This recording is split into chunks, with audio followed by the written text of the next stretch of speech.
哇，全球旅游市场啊，你知道它分成了3大集团，分别是嘉年华集团啊，那皇家加勒比集团啊，那还有一个呢，就是呢丽星邮轮集团。这3大邮轮集团，你做过哪一个？邮轮的世界浩大，完全不输给航空公司啊。当然，这其中当中有一条我自己很喜欢的线啊，它叫做地中海邮轮啊。地中海邮轮为什么我喜欢？很简单的原因啊，因为你一路上你看到的就是地中海沿岸那些欧洲国家，哇塞，浪漫啊！一男一女去到这种船上度假，我的天哪，很容易啊就坠入情海啊！不知道正在坐邮轮的你们啊，有没有发现啊？这个邮轮所有的名字啊，都是查某的名，女生的名字啊，而且常常都是什么叉叉公主号、叉叉女王号的，对不对？如果大家有留意的话，你就会发现啊，英语当中用 she 指的是邮轮，而不是用 it， 对不对？有发现吗？主要的原因是啊，第一个，他们把这个幸运女神的名字呢，都喜欢弄作船的名称，是欧洲航海大国自古以来的一个传统哦。这样子呢，可以带给船员呢 lucky 好运的。然后后来就慢慢衍生出啊，各种女性的名字啊，比如什么女王号啦，什么公主号什么来的啊，来给这个公主邮轮，什么邮轮命名啊。那第二个是古罗马、古希腊时代啊，那么常常以建造船只的方式啊，来向某一位他们以前的那种女神来致敬。施展航海的也都是女神类的啊，传说当中的女神。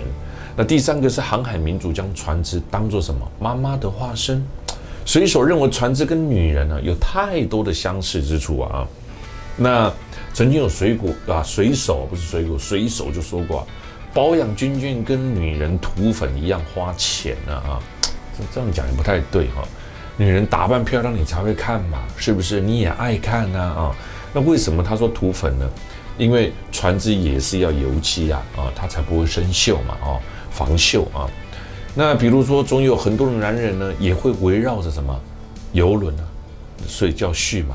女生也是常常很多男人围绕啊，比如说需要一个好男人呢，才能够让这个邮轮执行得更好啊，所以就用续，大概就是这个意思啊。女生的她，所以不只是邮轮，在欧美国家很多的船只都是以女性化的这个名字，非常非常的多，所以就会有女王啊、公主啊、玛丽小姐号、安娜、妹妹号，这个音要对哈，妹妹号有没有啊？那你总是叫什么丫头、丫鬟号就不好嘛，对不对啊？那中国呢？中国自古以来也会把这个舰队的那个船啊赋予生命，只不过是拟兽化，把它用什么老虎啦、狮子啊。但无论是东方拟兽化还是西方的续，这两种都是航海文化啊。这个船跟水手相伴，水手为船赋予生命，作为报答。你看看啊，这样子，那个我们跟这个船一起出海去的时候呢，也才会有那种感觉啊。还有一个，另外邮轮上啊，喜欢叫公主，还有一个原因呢，高大上啊，有格调哦。毕竟呢，要变比较有格调，要先从名字开始啊。所以除了公主以外，这些名字呢，最大的原因还有一个，也比较好听，是吧？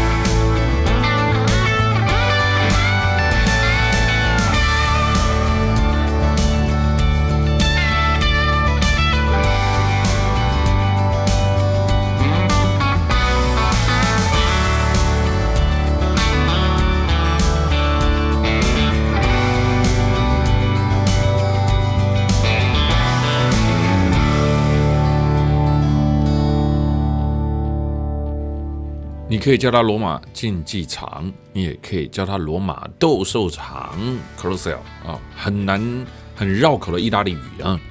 罗马竞技场是古罗马时期胸端有一个椭圆形的搏斗场啊，建于公元72年至82年间呢，由罗马的第9位、第10位皇帝啊，他叫什么名字呢？维斯帕和儿子的提图斯下令建造而成呢。直到西元404年前啊，都作为古罗马举行人兽搏斗的场地。现在呢，为意大利最有名的旅游景点啊，以及罗马文明的象征啊。来意大利一点来，椭圆形状的罗马竞技场呢，由一系列3层的环状的拱廊呢，以及它的顶层呢所组成。每一层呢共有80个拱门呢，旁边也有一个凯旋门啊。那最早以前是角斗式的竞技表演场所，在西元6世纪开始的时候呢，竞技场就变成了一般平民居住的地区啊。很简单啊，就以前是神话啊，后来变平民啊，所以这里面有动物的棚舍啦、打铁的啦、修 AI 啦、石灰作坊等等啊，一直到17世纪1794年被列为了宗教圣地啊，并对它做这个保护，罗马竞技场啊。那这里面呢，能容纳5万到7万5千名的观众哦，看不简单哦。而且你别小看这个罗马竞技场，这个要花很多钱，一直不断维修它，你看垮啊！以前的人的房子盖得有多棒啊，到现在还没垮掉啊。然后呢，还这样屹立不摇啊，所以啊，难怪人家会说以前的房子盖得比较好，其来有之啊。这里面还有很多项的技术装置啊，就像现在的演唱会的舞台一样啊，让当时呢这个表演场所的工作人员啊、动物啦，还有舞台设备啦进场用的不然只是单单的一个操场一样啊，没什么看头，对吧？这些技术装置最早可以追溯至弗拉维时代啊。那在这一趟过程来的时候，我们刚好看到意大利的马拉松啊。那个时候来的时候，台湾的马拉松还没那么风行啊。现在台湾的马拉松也是很多人热衷的那竞技场当中有多台存放于地下通道里面的升降机在那个时代就有升降机，而且一直保存到现在分别有这个可以动的平台，还有那个呢木质的升降机全部呢用廊并且呢用那个铰链车来去运作它。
这2个半圆形的喷泉石池啊，各握着一个巨人石像块的，分别是意大利的东西两岸的海洋。还有呢，在中央石基高台上面啊，是阿曼努埃尔2世的高大的镀金骑马铜像。位于罗马市中心的威尼斯广场是罗马最大的广场啊。你别看现在啊，罗马市区的道路啊那么大啊，然后以前人家说条条大路通罗马嘛，其实以前也没那么大啊。后来是城市整修的时候呢，再来呢把它修建起来的。这个广场它呈现长方形啊，威尼斯广场呢长130米，宽75米，是5条大街的汇合点啊。广场呢中央原先是供汽车、计程车还有公关马车的聚集地啊，全罗马市的交通中枢地带啊。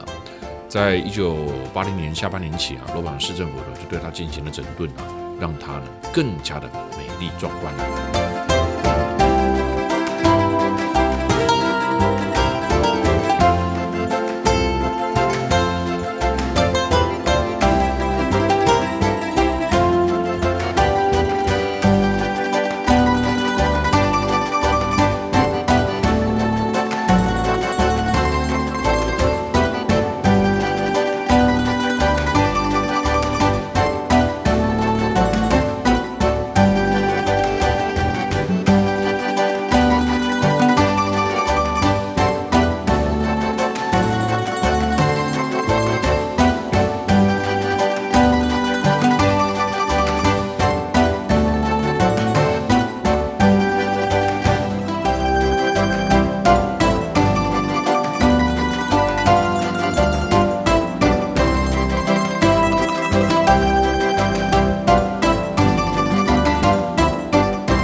哇，来到了罗马了 ，Rome 啊，应该有听过这个吧？有没有啊？Rome 不是一天所造成的啊，就是罗马不是一天建成的由来，有听过吗？啊，这个英文叫做什么 ？Rome was not built in a day 啊，一个古代的传说啦啊，传说特洛亚这个王子呢，他的这个后裔公主呢被战神啊。Hermes 啊，爱上了，生下了一个孪生兄弟啊。那这对孪兄弟呢，当时呢，这个国王知道以后，哎呀，你爱上别人呢，就把他们的母亲杀死了，把他们的兄弟2个装在这个箩筐里面，扔进了罗马的台伯河啊。后来呢，这个2个兄弟呢被一只母狼给救了啊，他们就用这个母狼就用自己的那个乳汁去骑2个兄弟啊。后来这一对双胞胎长大之后呢，就成人之后呢，就为了替母亲报仇，我们就想办法呢去杀死了这个国王啊。这2个天赋异禀被狼养大的孩子呢，一夜之间建造了罗马城。罗马人把这一天当作是建成纪念日啊。至今你在罗马到处你都可以看得到这一个母狼与这一对双胞胎兄弟的像啊，那个雕像到处都看得到啊。那由于古罗马的建筑很先进也很复杂建筑技术非常高超，所以后来人用罗马不是一天造成的表示什么？表示很多的先进技术、物质文明，甚至一个成就，那东西这么简单建成的，所以我们都听过这一句话，那也听过另外一句话叫做"条条大路通 Rome 罗马"，对不对？为什么是通罗马？怎么不通到巴黎呢、柏林呢、London 呢？为什么条条大路都要通罗马？它的原文是呢 "A road led to Rome"， 为什么啊？你知道，在中国修长城的时候，万里长城罗马人当时在修路啊。那中国的城市的文化呢是怎么样？叫城墙文化。一个国家要有城墙，一个城市要有城墙。城墙里面呢是紫禁城，紫禁城里面还有城墙啊。那欧洲呢，罗马呢，在当时呢，起楼啊，折楼啊，条条大路通罗马啊。那就我们要路平专案，不，路平专案是现代的哈。那罗马条条大路通罗马，它这句话不是阻碍，而是畅通啊，横跨欧亚非的大帝国。为什么是罗马人？这与罗马人呢建道路有关系啊，还有罗马人的开放思想、包容也有关系。罗马人要在攻打一个国家、一个城池之前呢，通通做2件事，大家一定知道：建道路跟什么？修桥梁啊，差点不小心比了中指啊。罗马原是意大利的一个小城邦啊，然后罗马帝国呢，为了加强它的统治，它怎么样？它修建以罗马为一个中心嘛啊，然后呢，这个像四面八方的这个大道通过去，所以听说啊，当时从意大利半岛或者是欧洲，不管 anyway， 你任何一个国家的道路开始去做旅行你这样每天不停走，你有一天呢，一定可以走到罗马。而根据罗马人他们的统计呢，他们总共修筑了这个硬的道路硬面道路有8万公里不是软的这些道路呢，就成为地中海地区规模宏伟的古代交通运输网。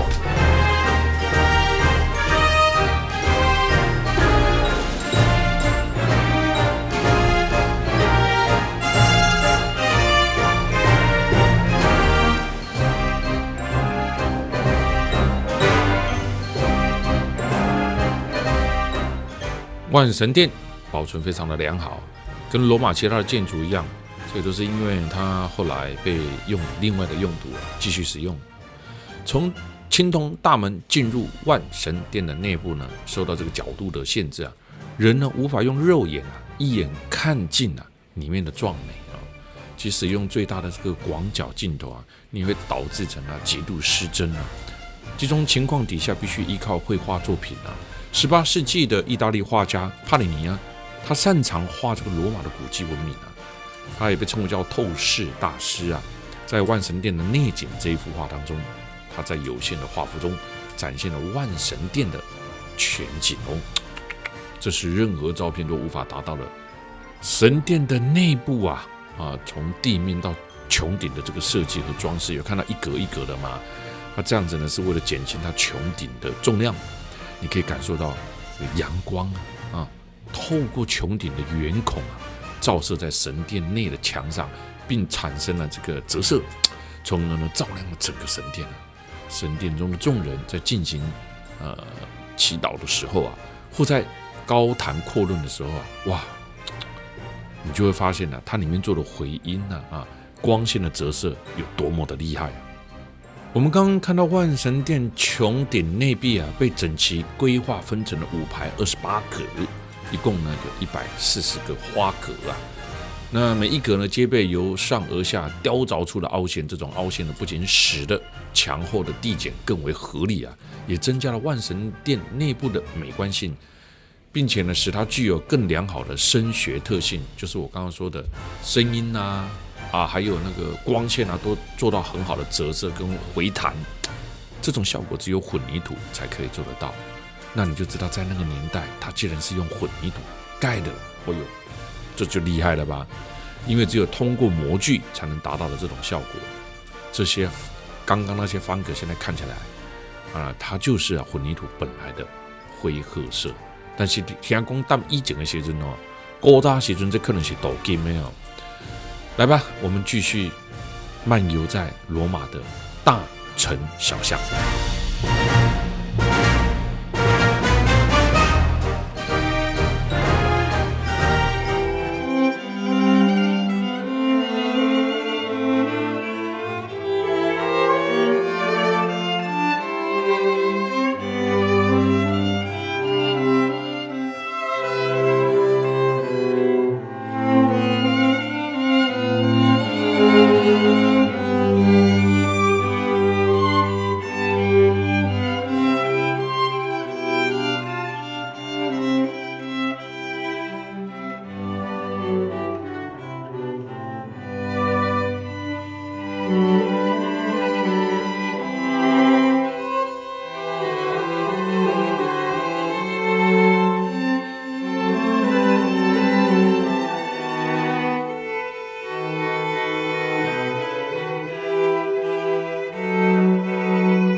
跟随我们的步伐来到了纳沃纳广场。这个意大利语啊，叫做 Piazza Navona， 是意大利罗马的一个广场啊。原来是在公元1世纪是古罗马竞技场，15世纪呢，就把它改为叫市场。那 Navona 广场呢，以巴洛克的艺术著称啊。罗马的古迹很多，但是呢，都是共和时期、帝国时期所遗留下来的建筑遗迹啊。但是你走到这一个纳沃纳广场呢，反而呢，像走入这个罗马的中古世纪啊，眼睛呢所看到的呢，都是这个巴洛克式大师的作品啊，像贝尼尼和这个波塔啊。到了夜晚呢，这个广场的摇身一变啊，恋爱场地啊。变成了罗马市民最舒服的散步、聊天、约会跟女朋友约会的地方。再来有一个地方呢，是你来罗马也一定会来的啊。这个地方呢，是每个人都喜欢的，大家都喜欢许愿嘛，不管有没有成真啊。这个叫做特莱维喷泉啊，又称为叫什么罗马许愿池啊。你看罗马许愿池听起来多棒啊！原为罗马市区的处女水道桥的终点站啊。那过去古罗马帝国的帝王认为啊，供应干净的水是这个国家的重任。那罗马水道呢，是帝国最重要的建设。只要是纳入版图的城市呢，你一律就要进行什么水道的规划啊。在工程师确认水质了，就将城市周围山区的水借由水道桥，它引入到城市里面，并在街道上密集的设置出水口，确保呢家家户户龙武最也在用一个干净的水这么简单啊，所以罗马帝国相当少传染病发生哦。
热内亚是利古里亚大区的一个首府。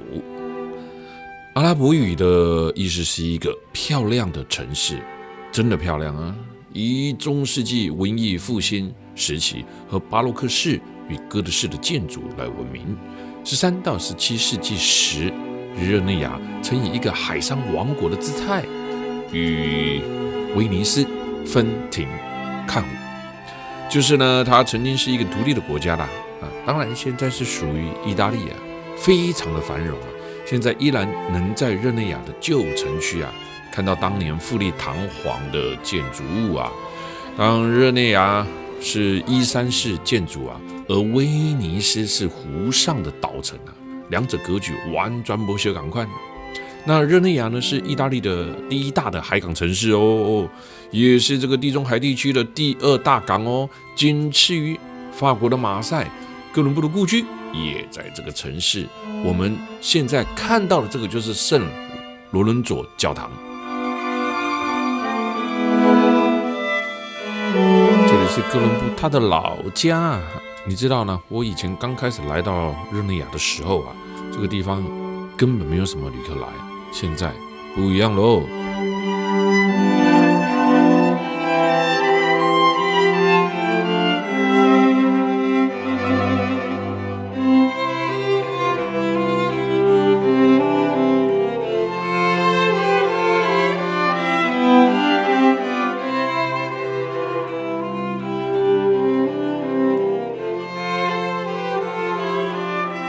现在我们就回到我们的 MSC 这一艘邮轮上面，看看美丽的夕阳。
你知道搭邮轮是不是觉得又贵又老派？以前的很多人会认为那是老人家的专利啊哈，但其实啊，邮轮现在是受各个年龄层的喜欢啊。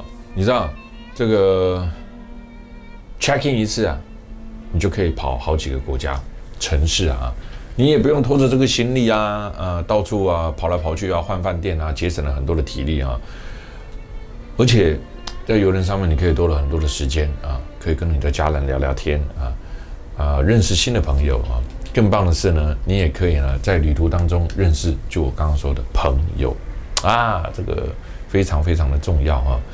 而且从这个城市到另外一个城市，这个国家到另外一个国家，因为都是坐船嘛啊，所以它的好处是什么？好处就是你在搭船的过程当中，你就可以跟你的好朋友、家人是认识的新朋友聊天，多了一些时间。那你说坐巴士呢？坐巴士有时候上面有导游，人在讲解的时候，当然就比较底下一讲话就比较不好意思嘛，就不尊重啊。所以搭邮轮有它的好处哈。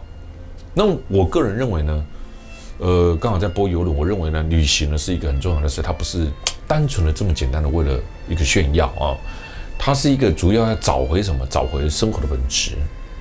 也许你中年了啊，你的体力衰退了，但它不一定是缺点啊，因为旅行可以不再只是拍拍照、打打卡来炫耀啊，而是你要学会在打拼大半辈子之后啊，如何放慢你的脚步，细细品尝你的生活，那种该有的甘甜滋味，就是你能接受我概念的，有没有啊？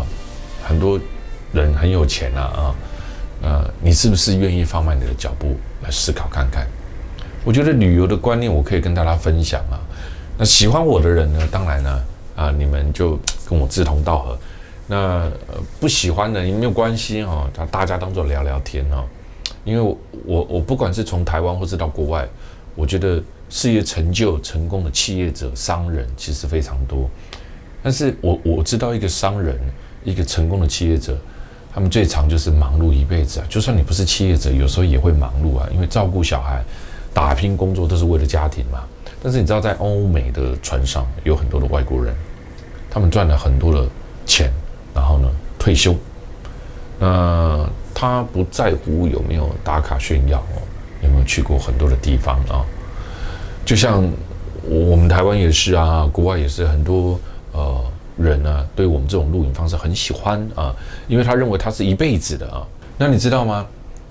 在欧洲或美国的邮轮上，你会看到很多的老外，很多是老伴一起出游啊。那当然也有一个人出来认识老伴的，这有什么不好？很好啊。那老伴一起出来呢，相互扶持，夫妻一起出来走走看看啊，开杠啊，认识人啊然后他们会玩玩桌游啊，其实这样就很棒了啊。西方人的度假的方式展现的一种叫做什么生活的态度哈。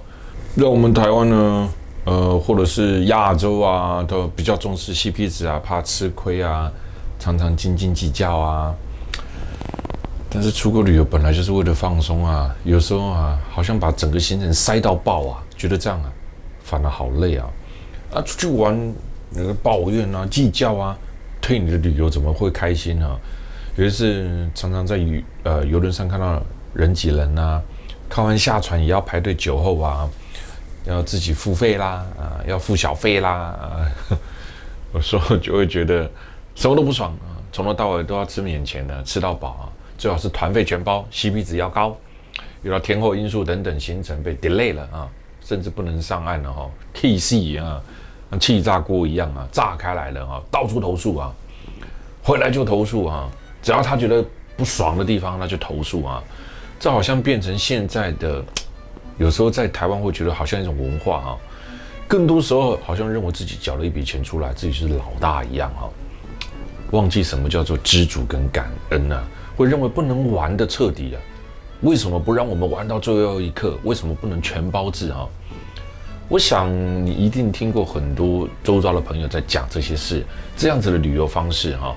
然后台湾的新闻报道呢，没什么新闻也就喜欢报这一些阿狗阿猫的事他们旅游方式所以呢，不是激励人心啊，反而会激怒人心啊。但我觉得这样的旅游方式好累啊，出来玩啊，不就是快乐吗？重点是这样的旅游方式呢，你会去影响到他人啊。在搭欧洲邮轮的时候，你可以发现呢，这些情况比较少一点啊。西方人大部分在度假的时候是为了他品味他自己的生活，比较不会一窝蜂啊，我一定被加熊贵耶啦啊，看到网络上介绍什么的，疯狂的要去啊，最贵的表演啊。对付费使用呢，也觉得很稀松平常，所以你在欧美邮轮可以看到老外常常拿一本书就在晒太阳，但是你可以看得到，像我们台湾就好了，一只手机啊，手机普及率很高嘛，可不可以上网？我要不要上网啊？有没有？一直滑，忘记欣赏沿途的美景，忘记出去交朋友，忘记跟家人出去要跟家人聊天，只记得的就是拍照打卡，就是有时候。夫妻俩或是一家人坐在那边看看海，牵牵小手，也很棒啊！比较什么都是讲什么 CP 值啊，这个字有时候不知道从哪来的哦。那有时候呢，我觉得这样子的生活方式可能会比较好啊。老外有时候人家讲完之后还要很客气的阿里亚多、谢谢啊、感恩啊，有时候觉得这就是文化很大的差异啊。那在国外搭邮轮啊，航向世界，你为什么搭邮轮哦？开眼界啊！所以在旅游的时候，在航行旅游的时候呢，我干嘛放慢脚步很重要？你要多一层对社会文化的观察了解嘛，让你的旅行更有意义啊。归零这件事情呢，很重要哦，不是加零，是归零。在旅游把自己归零，不管你以前做的多大的事业、专长技能，全部都归零啊。到国外去重新学习，重新看事物，重新挑战各个国家不同在旅游当中的事物，跟上他的脚步，这才是旅游最精彩的地方啊！它的关键，我觉得不管你今年是20岁还是80岁，都没有关系。我非常鼓励中老年人啊，你要赶紧献出啊，要多多去学习啊，你要懂得去享受啊，不要当不当的公杯杯有金啊，买给自己吧啊！我都不敢太奢望我自己的小孩啊，我只希望他们人格品性要好，这样子啊，这样子就好了啊。那我们身为家长，就是把他们照顾好，剩下你要学会过自己的生活，用自己的身教去影响他人。